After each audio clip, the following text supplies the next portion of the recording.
women in the priesthood.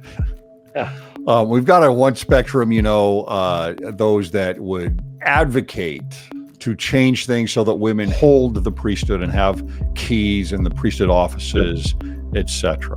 Right? And you've got on the other side of the spectrum saying, well, women will never have the priesthood and that's the man's role, etc.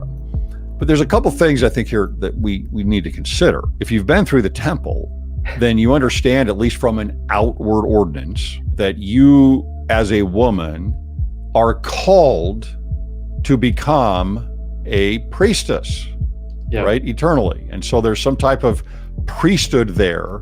Yeah. The initiatory and the second anointing are the bookends of the endowment.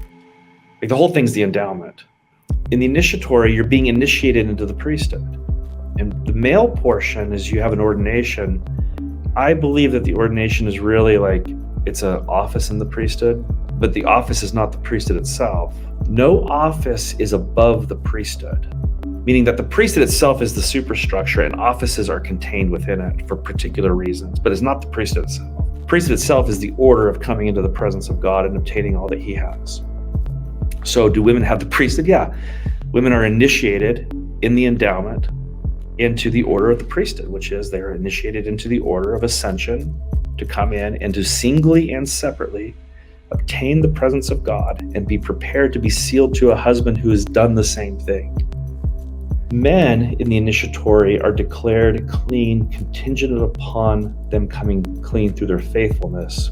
And I believe that's why men receive offices in the priesthood, because they're vehicles to come clean.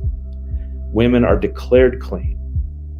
And so I believe that if men and women look at offices in the priesthood as like a dominance hierarchy, and women desire that dominance hierarchy because they believe it gives them power, then they're guilty of the same sin that invalidates the true order of priesthood in the men who look at the orders of office as a dominance hierarchy. They're both in a state of contrary to the priesthood.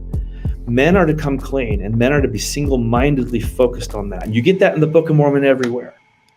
You get Jacob and Moroni and Alma and all of these saying, I must say these things to you so that I can come clean from your blood and sins. It's the predicate for them to obtain their order of the priesthood.